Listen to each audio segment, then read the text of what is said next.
por inversão, com a palavra, nobre deputado Pedro Kemp. Vossa Excelência dispõe de 19 minutos.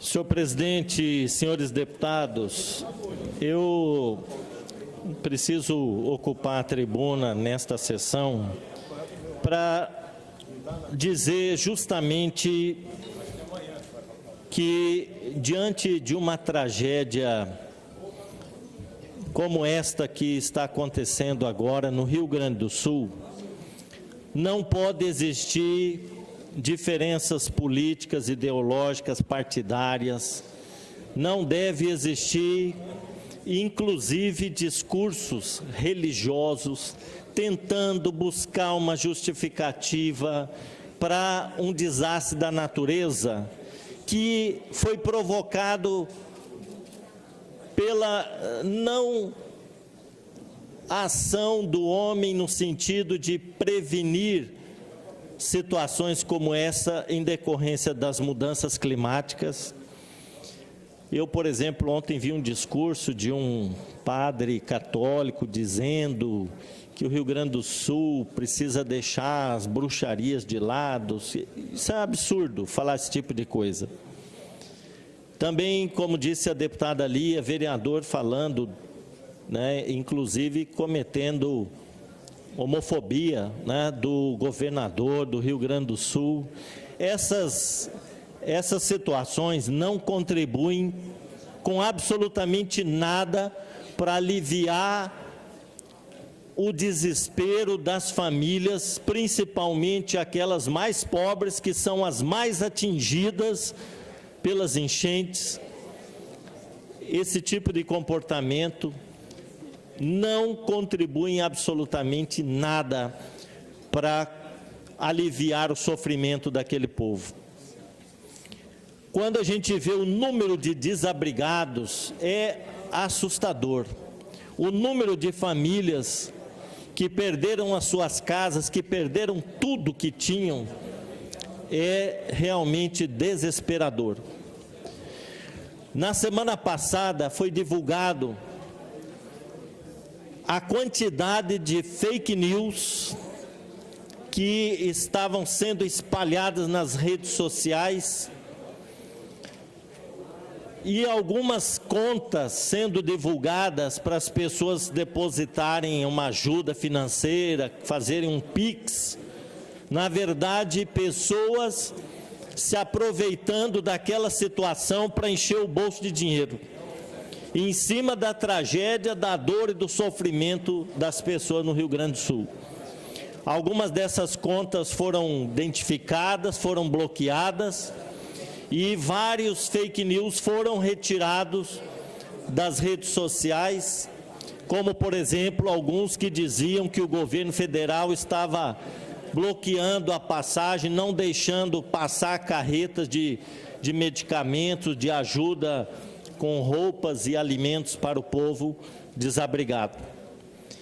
Eu acho que essas questões precisam ser discutidas para que a sociedade possa reagir com firmeza e denunciar e punir com rigor quem, no momento como esse que o Brasil está atravessando, se aproveita para divulgar mentiras ou para se beneficiar financeiramente, como se estivesse arrecadando para ajudar os desabrigados e, na verdade, direcionando o dinheiro para a sua conta pessoal. Agora, eu até aqui faço um lembrete que apresentei nesta casa, no ano passado, um projeto de lei de combate às fake news, e o projeto está até agora aí congelado. Foi aprovado em primeira discussão aqui, numa votação apertada, e depois o projeto não anda mais, porque as pessoas têm receio de apoiar um projeto como esse e sofrerem críticas daqueles que vivem de fake news, alegando que um projeto como esse cerceia a liberdade de expressão, como se o direito à liberdade de expressão fosse a guarida para proteger quem vive de espalhar mentiras nas redes sociais. Eu lamento que esta casa não tenha ainda aprovado o meu projeto em segunda votação, porque seria um instrumento a mais que nós teríamos aqui no Estado para combater essa prática da divulgação de mentiras nas redes sociais. Essas pessoas precisam ser responsabilizadas. Na época da pandemia, tinha gente divulgando mentiras sobre vacina, e uma quantidade enorme de pessoas deixou de se vacinar por conta dessas mentiras. Hoje, pais, mães deixam de vacinar seus filhos porque ainda tem medo da vacina, que a vacina pode causar um mal. Na verdade, quem causa mal é quem espalha mentiras sobre a vacina. E agora, a rede de fake news funcionando para justamente desgastar o governo federal, desgastar o governo do Estado do Rio Grande do Sul, com informações totalmente mentirosas. Mas eu quero aqui, senhor presidente, em meio àquela tragédia, enaltecer em primeiro lugar a solidariedade do povo brasileiro, incluindo aqui a solidariedade do povo do Mato Grosso do Sul. É alguma coisa que nos enche de esperança, é uma coisa que ainda nos dá a certeza que é preciso acreditar sempre na humanidade, na solidariedade, na fraternidade. No momento como esse, quando a gente vê famílias que perderam tudo e que vão ter que recomeçar suas vidas, você vê a população se mobilizando, arrecadando alimentos, arrecadando água, roupa e fazendo de tudo para que esses materiais todos possam chegar aos irmãos do Rio Grande do Sul. É esta solidariedade que nós precisamos reforçar. Nós acabamos de sair de um período aqui no Brasil em que se reforçava o ódio, a divisão, a polarização da sociedade de uma forma intolerante. E agora nós estamos, nesse momento, vivendo uma situação em que as pessoas se unem para ajudar, para prestar auxílio a quem precisa. É esse tipo de sentimento que deve unir o Brasil, que deve ser elogiado. É esse sentimento, deputada Lia, que nós precisamos dizer, ele tem que estar acima de todas as nossas diferenças, porque é isso que nos torna humanos. É quando a gente se sensibiliza com a dor do outro e estende a mão para o outro, como o Brasil todo está fazendo para o povo do Rio Grande do Sul que vive essa tragédia.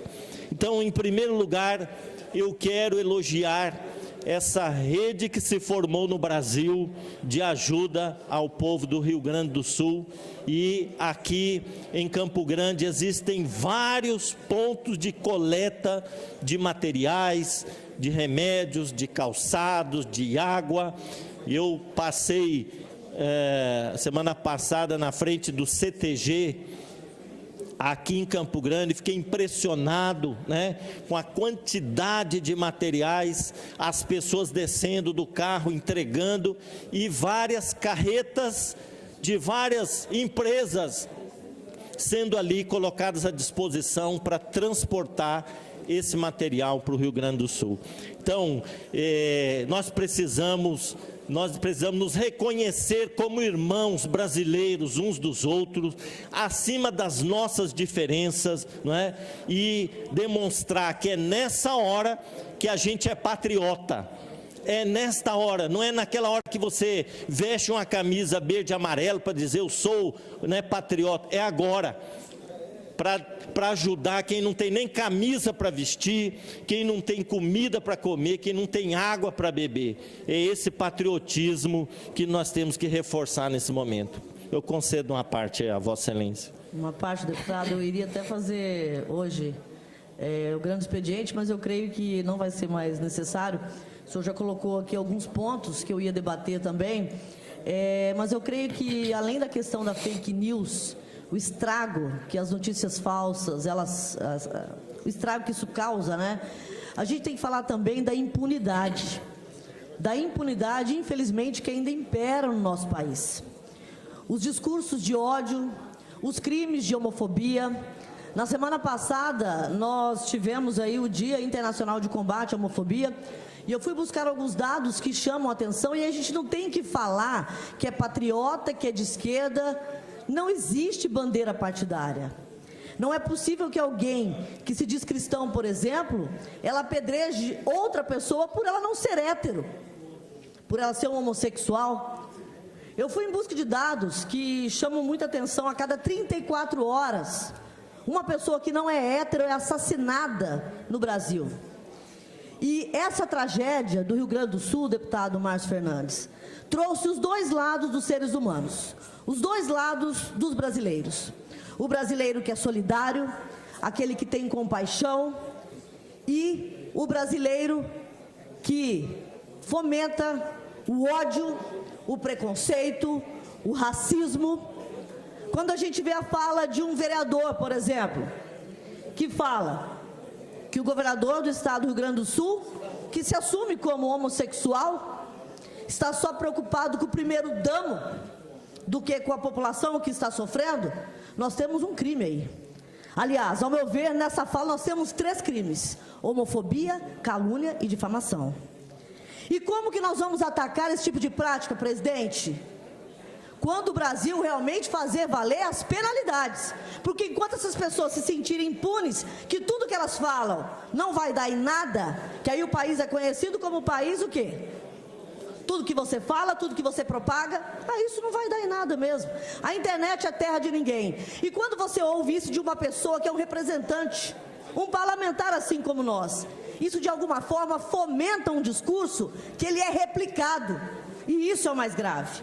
Ainda falando da questão do Rio Grande do Sul, que mostrou o pior lado do ser humano, também essa tragédia, eu recebi aqui agora que o Ministério Público Federal recebeu uma denúncia contra um padre aqui de Mato Grosso do Sul, de Nova Andradina, por ignorar os fatores ambientais e relacionar as enchentes que assolam o Rio Grande do Sul, segundo ele, a bruxaria, satanismo e também ao ateísmo entre gaúchos.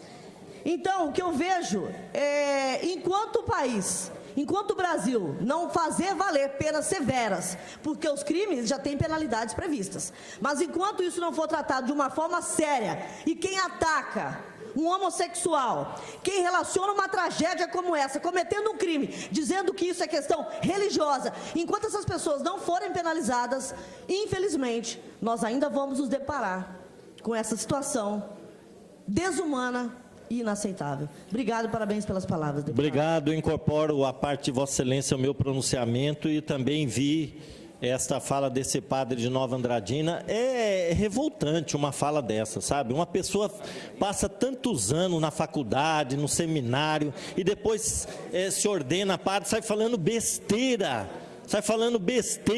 num momento de tragédia como esse. Esse padre não fala que as tragédias estão acontecendo por causa do desmatamento ilegal, das queimadas, dos assoreamentos dos rios, da poluição do ambiente. E essas tragédias vão continuar acontecendo, infelizmente, e serão cada vez piores. A falar em satanismo é muito fácil atribuir a um sobrenatural, sendo que o problema está aqui na terra, tem que ser resolvido pelos homens. Aquilo que foi provocado, que foi causado pela ação humana, precisa ser resolvido agora. Eu vejo tanto fundamentalismo, tanto interpretação errônea, inclusive, da Bíblia, né, dos ensinamentos bíblicos, para condenar as pessoas,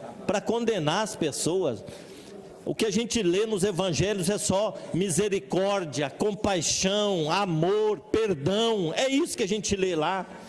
E as pessoas ficam querendo condenar o outro que é gay, condenar não sei quem porque é da esquerda, sabe? É tanta ignorância hoje e a ignorância mata, a ignorância ela prejudica a vida das pessoas. É revoltante isso. Deputada Gleice. Uma parte, deputado, eu queria aqui completar também a sua fala e concordar com tudo que o senhor diz aqui também. E acho que nos últimos anos a gente viveu uma politização das religiões, e eu não sei se tem um termo contrário para dizer que as religiões também estão interferindo no espaço público e no poder público, e nós precisamos refletir sobre isso, porque nós já tivemos experiências passadas onde Estado e Igreja trabalhavam juntos, e isso não foi benéfico para a população, né? Haja visto o período da Inquisição e de tantas guerras que foram feitas em nome de Deus e as pessoas eram assassinadas de forma brutais. Então, eu acho que a religião é algo que a gente tem que preservar, né? E dizer que esse discurso não tem que estar dentro do espaço público é também sinônimo de preservação das religiões, porque nos últimos anos a gente vê que o discurso religioso ele é utilizado para um debate político e para poder condenar as pessoas que pensam diferente das outras pessoas e para impor uma forma de vida e de regra social para as pessoas. E isso a gente está vendo no Rio Grande do Sul. Acho que a gente trouxe aqui para o estado do Mato Grosso do Sul os discursos proferidos aqui, o discurso de questionamento, né, de bruxarias e de acusações de bruxarias, eles acontecem muito nos espaços dos terreiros, mas também nas religiões indígenas, né? E nós estamos vivenciando aqui uma situação que acontece a partir da Câmara de Vereadores de Dourados, que é o meu município, onde um vereador se pronuncia sobre o caso do Rio Grande do Sul de maneira extremamente homofóbica. Não é a primeira vez que o vereador se manifesta de extremamente homofóbico na Câmara Municipal. Em outro momento, ele chegou a dizer que todas as pessoas homossexuais deveriam ir para uma ilha e ficar lá 50 anos. Esse discurso, além de ser homofóbico, ele é um discurso também sem uma racionalidade, sem nenhuma inteligência, até porque as pessoas homossexuais também são feitas por homens e mulheres, né? Então, os homens e mulheres são pais de pessoas homossexuais e não tem relação com elas estarem presentes ou não. Então, não existe nenhuma razoabilidade aí nessas provocações e nesse tipo de informações homossexuais. Também tenho dificuldade de compreender, nessa pauta em especial, por que a sexualidade alheia incomoda tanto a política. Eu tenho dificuldade de compreender isso, porque, para mim, isso teria que ser visto... Freud explica. Acho que Freud traz algumas explicações e a gente até poderia uma hora fazer esse debate, mas o que a gente precisa é humanizar as relações, humanizar a humanização da política, porque esse discurso preconceituoso é o que leva à morte de pessoas trans. Em 2023 foram 145 pessoas trans que foram assassinadas, dessas 94% eram mulheres, e nós estamos falando aqui também, esse discurso também é um discurso contra as mulheres, né? E 57 foram mortas com requintes de crueldade. Então, o que nós estamos falando aqui é um processo de falta de humanização do processo nas relações, e isso se faz realmente com necessidade de ter políticas públicas que garantam o direito, a liberdade de expressão, a liberdade das pessoas de serem o que elas são e serem felizes da forma que elas são, sem qualquer preconceito, sem imposição do Estado, sem uma Câmara Municipal questionando o direito das pessoas de viverem como elas estão vivendo, sem uma Assembleia Legislativa também nesse discurso. Acho que nós temos que promover a liberdade das pessoas, o respeito, né? O direito, garantir o direito das pessoas de viverem da forma que elas são e felizes. É isso que nós temos que discutir e garantir políticas públicas para isso. Obrigada, deputado. Para concluir, nobre deputado Pedro Kemp. Um minuto, senhor presidente, para concluir. Eu, além de elogiar a solidariedade, né, do povo brasileiro nesse momento, que é algo que nos enche de esperança, eu quero aqui falar também, para terminar, das ações do governo Lula. Governo Lula totalmente presente ao lado do povo gaúcho desde o primeiro momento. O presidente já esteve lá várias vezes. Na última vez foi para abraçar abraçar e chorar junto com as famílias e dizer: o governo está aqui com vocês, o governo vai ajudar vocês a reconstruírem as suas vidas. O governo Lula anunciou casas para todas as famílias que perderam suas casas durante essas enchentes. O presidente foi pessoalmente para dizer: todos vocês vão ter a sua casinha de volta. Também anunciou um auxílio de R$ 5.100 para cada família atingida, comprar sua geladeira, seu fogãozinho, começar a comprar sua cama de novo, que perdeu tudo. Então, R$ 5.100 para cada família já sendo depositado essa semana. Além disso, o governo já liberou 2.700.000 em ajuda emergencial e adiantou 51 bilhões de reais para obras de infraestrutura, para liberar estradas, para conter as enchentes, e a Caixa Econômica Federal já suspendeu os consignados, e o Banco do BRICS, que é presidente, a nossa ex-presidenta Dilma, já liberou 6 bilhões de reais para o Rio Grande do Sul. Então, senhor presidente, elogiável também